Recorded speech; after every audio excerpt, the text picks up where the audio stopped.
A paz do grande Deus seja com todos. Nesse vídeo, ou nesses vídeos, porque dividimos aí a lição em tópicos, nós estudaremos a lição de número 8, que tem por título A Lei e os Evangelhos Revelam Jesus. Como sempre, eu peço a gentileza para todos vocês se inscreverem no canal Teologia e Pentecostalismo, deixarem lá o seu joinha, o seu like, ativar as notificações e sempre fazer lá os seus comentários. E não, jamais, se esqueçam também de compartilhar o link com todos os seus contatos, abençoando aí também a vida de outras pessoas. Bora lá então para a nossa lição, mostrar nesses 3 tópicos a centralidade de Cristo nas Escrituras. Nos objetivos da lição, nós temos aí, como sempre, os 3 verbos. O primeiro, apontar que a lei era transitória e esboçava o plano da redenção em Cristo. O 2, afirmar que os evangelhos são as boas novas do reino de Deus e da salvação em Cristo. E o último, que é o terceiro, é ressaltar que a lei não salva, nunca, mas a obediência ao evangelho tem o poder de transformar as vidas. Nós temos aí já a nossa introdução, que, como diz a nossa lição, abre aspas, a lei e os evangelhos pertencem respectivamente ao Antigo e Novo Testamento. São livros sagrados de origem divina que integram o cânon das Escrituras.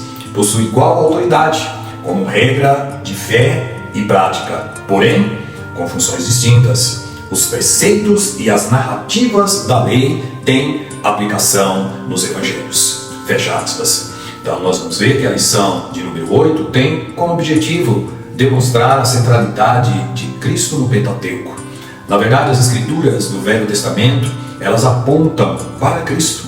O comentarista da nossa lição, o pastor Douglas Batista, ele teve, por conta do espaço, de optar por mostrar Cristo em uma das divisões do Velho Testamento, que são a lei, ou seja, o que nós conhecemos como o Pentateuco. Por quê? Nós vamos ter aí os livros históricos, os livros poéticos e os livros proféticos. A partir do Novo Testamento, nós vemos as promessas do Pentateuco tendo o seu cumprimento final na pessoa de Cristo. Jesus é a descendência da mulher que fere a cabeça da serpente, conforme Gênesis 3,15. É o mini evangelho. Ele é aquele através de quem todas as famílias da terra seriam e são abençoadas. Gênesis 12:13. Ele é a estrela e o cetro que subirá de Israel. Números 24:17.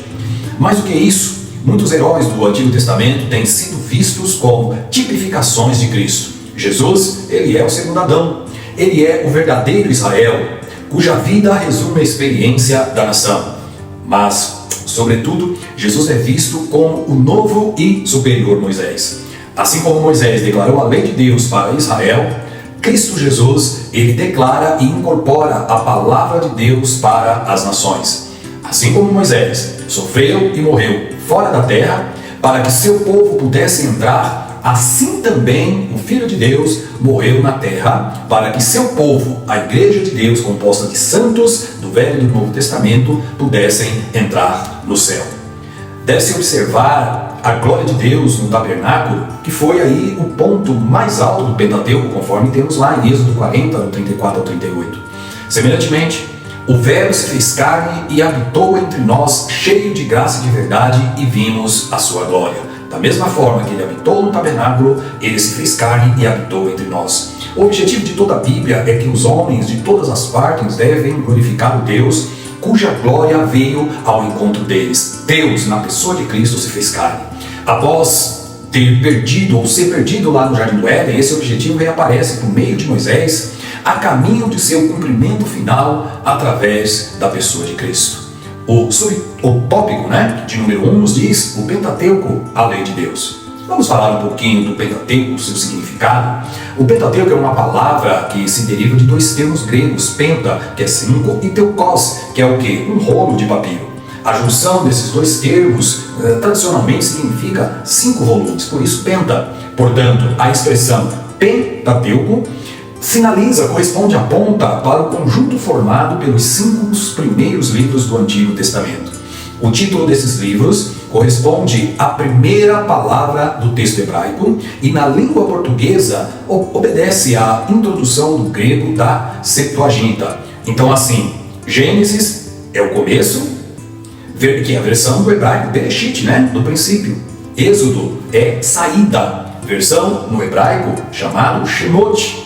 Os nomes de Levítico se refere àquilo que é o que pertence aos levitas. Na versão hebraica é Vaikra, que significa ele chamou. Números é aritmética, números, estatísticas. Este livro é a versão do hebraico Bemidbar, Bamidbar, no deserto, que significa no deserto de. Deuteronômio é a segunda promulgação da lei, que é a versão do hebraico Devarim, ou Devarim, que tem o sentido aí de palavras. Em Gênesis, o mundo foi feito. Em Êxodo, se narra a marcha. Levítico contém as leis. Em Número, as tribos são contadas. Em Deuteronômio, a lei é repetida. Então, no Pentateuco, nós temos aí o começo e o alicerce de todas as revelações judaico-cristãs subsequentes. Ele é o fundamento. Toda a Bíblia, tanto o Antigo como o Novo, tem as suas raízes lá no Pentateuco, os primeiros 5 livros. Ele mostra o começo de todas as coisas, apresentando Deus como a fonte de toda a vida. A partir daí, procura conferir, notarmos a noção sobre o começo do homem e como este homem ele relaciona-se com o grande Deus. Ou pelo menos como ele deve se relacionar com o nosso Deus. Sua mensagem encontra seu mais perfeito cumprimento na pessoa de Cristo, 1 Coríntios 10:11, Hebreus 1. Por conta da queda do homem no pecado, Deus providenciou o processo da redenção e muitas das passagens do Pentateuco simbolizam esta redenção, apontam para essa redenção. Assim, da mesma forma que Deus libertou o povo de Israel da escravidão do Egito e do poder de Faraó através de um mediador por nome Moisés, Jesus, o segundo Moisés, libertou o homem da escravidão do mundo, do poder de Satanás, e, da mesma forma que Moisés conduziu o povo através do deserto rumo a Canaã, Jesus nos guia no deserto da vida rumo a Canaã celestial. O 5º capítulo da Epístola aos Romanos, ele nos dá a doutrina ou ensinamento e fala de 2 homens, o primeiro e o segundo Adão. O conceito do pacto, havendo alguns desses pactos encontrados no Pentateuco, é muito importante dentro do pensamento cristão. Paulo deixou claro que a fé cristã repousa sobre os atos históricos remidores registrados lá no Pentateuco. Nós podemos conferir lá em Gálatas 3 e Romanos 4. A fé do Antigo Testamento é a mesma do Novo Testamento. Irmãos, não muda, pois o Deus do Velho é o mesmo Deus do Novo. A fé de Abraão é a nossa fé, e nós somos filhos espirituais de Abraão. O antigo legislador, que nós conhecemos aí, por nome Moisés, foi substituído pelo novo legislador, Jesus Cristo. Segundo, nós aprendemos aí em João capítulo 1, verso 17. O Sermão da Montanha, ele repousa sobre esse conceito e esclarece-nos bastante sobre a nova lei que Cristo ensinou, conforme nós vemos aí dos capítulos 5 a 7 do Sermão do Monte. O apóstolo Paulo disse que a lei é um aio ou professor, um tutor para levar os homens a Cristo. Gálatas capítulo 3. Ninguém pode ser conduzido a Cristo a menos que aprenda do tutor o que Deus é e o que também é o pecado. O Pentateuco, ele lançou o fundamento, mas fez ainda mais. Através de seus símbolos rituais, ensinou como Deus efetuaria a redenção do homem. Através de seus muitos ritos e cerimônias, a lei ilustrou aspectos diversos do ofício remidor de Cristo. Segundo nós podemos ver na Epístola aos Hebreus, que ilustra isso com muitos detalhes. O subtópico 2 vai nos dizer acerca da grandeza da lei. E esta lei nós estudamos sobre 3 aspectos. O primeiro são os aspectos morais, que possuem validade permanente para todos os povos. É imutável as leis morais. Nós temos a segunda, que são o quê? As leis cerimoniais, que tratam da liturgia religiosa dos judeus. E nós temos aí o 3, que são as leis civis, que dizem respeito à responsabilidade do israelita como cidadão. Cristo é o cumprimento de todas essas leis. com todos os seus símbolos e exigências. Essas ideias estão contidas lá em Mateus capítulo 5, verso 17, porquanto é verdade que Cristo cumpriu todas as mensagens simbólicas da lei com os seus sacrifícios e cerimônias, assim cumprindo a lei cerimonial. Além do que, Cristo é a concretização, é a finalização, é o cumprimento perfeito da lei moral e de todas as suas exigências, tendo se tornado, por isso mesmo, o grande modelo para todos os homens na questão moral. Onde termina a lei, Cristo começa. Deus esboça o plano da redenção humana em Cristo. Veja lá o que nos diz Romanos 10,4. Porque o fim da lei é Cristo, para a justiça de todo aquele que crê. Cristo é o fim desta lei no sentido de ser a terminação da lei. Esta é a ênfase primordial das palavras de Paulo. Cristo é a terminação da lei no sentido de que, com ele, a velha ordem, a velha aliança, da qual a lei fazia parte, foi eliminada para ser substituída pela nova ordem do Espírito, a nova aliança. Cristo é o fim da lei, pois, por meio de sua morte e ressurreição, ele encerrou o ministério da lei para todos nós, os que cremos por fé na redenção em Cristo. A justiça da lei, agora, se cumpre na vida do cristão por meio do poder do Espírito Santo. Romanos 6,14 e 8,4. A lei termina com os sacrifícios representativos, tipológicos. Cristo começa com a oferta real. A lei é apenas um mestre ou uma escola que nos conduz a Cristo. A lei não pode salvar, mas deixa-nos à porta da salvação, próximo dela, apontando para a salvação em Cristo. Pois ele é, na qualidade de sacrifício expiatório, todo sacrifício pelo pecado. Ele foi o grande objeto de todo o código de sacrifícios instituídos por Moisés. A paixão e a morte de Cristo foram o cumprimento do grande objetivo e desígnio de Deus, a salvação do homem. Basta que se separe a morte sacrificial de Cristo da lei, que esta última perde toda a sua significação. Porque, conforme nos diz Hebreus 10,4, é impossível que o sangue de bodes e de touros eles possam tirar pecados. Razão também pela qual o Messias é apresentado. Jesus diz, sacrifícios e ofertas não quisestes, ofertas queimadas e ofertas pelo pecado não requerestes. Então eu disse, Cristo dizendo, eis-me aqui, venho para fazer a tua vontade, um corpo me preparaste. Citação que o autor de Hebreus faz lá em Hebreus 10, 1 ao 10, faz a citação do Salmo 40, versos 6 e 7. E tudo isso prova que Deus jamais tensionou que os sacrifícios oferecidos segundo a lei fossem tidos como expiação total pelos pecados. Mas antes, eles eram apenas um tipo, um símbolo ou representação dessa expiação.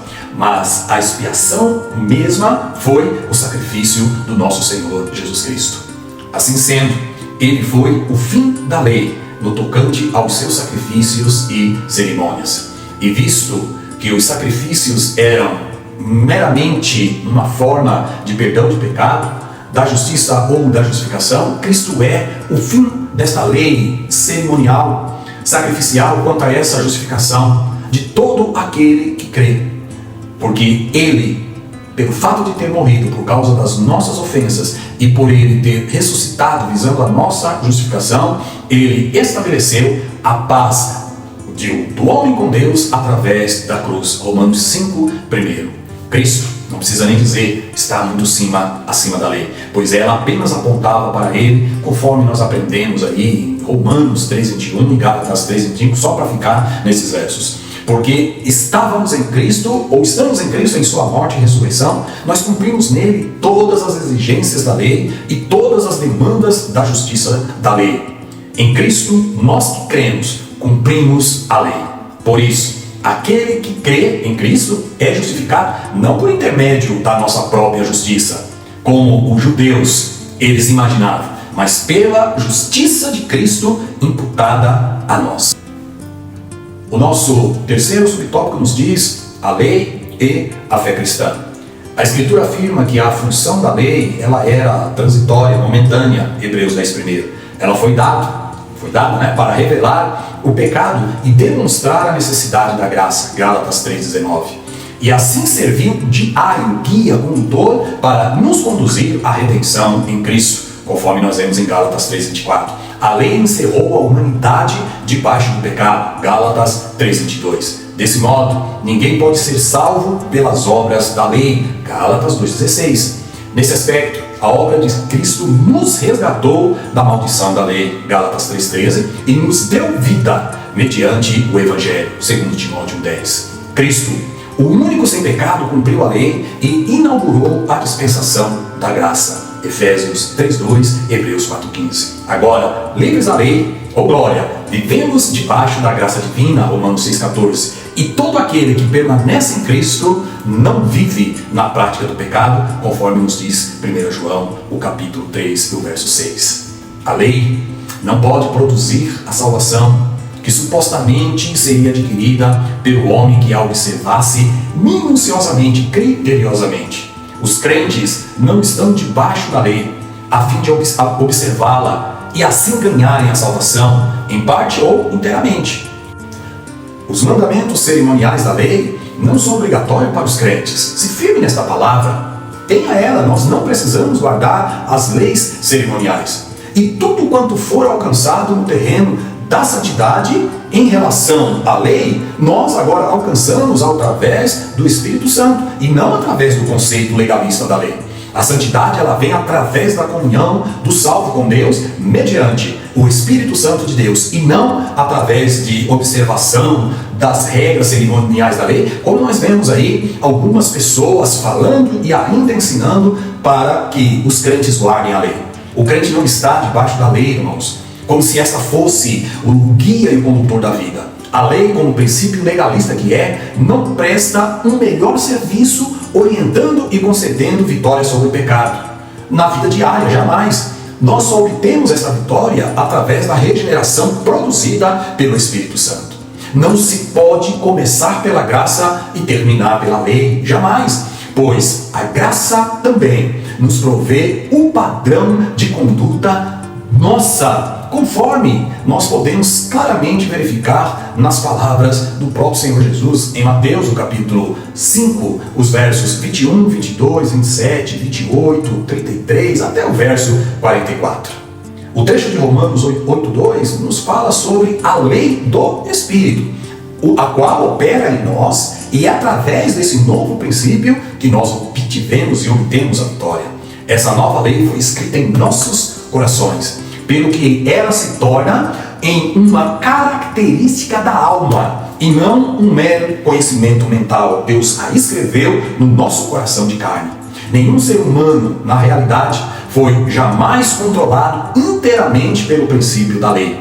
A nação de Israel, que Deus sujeitou sob a lei, e isso mediante maravilhosas e gloriosas manifestações de sua própria presença e autoridade, imediatamente eles renunciaram à obediência que havia prometido dar a Deus.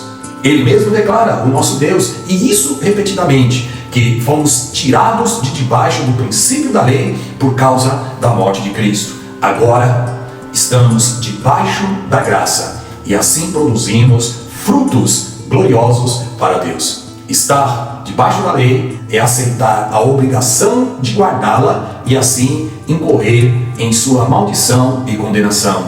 Gálatas 3:10. Estar debaixo da graça é reconhecer a nossa dependência da obra de Cristo para a salvação e assim sermos justificados mediante ou através da graça, ao invés de sermos condenados pela maldição da lei.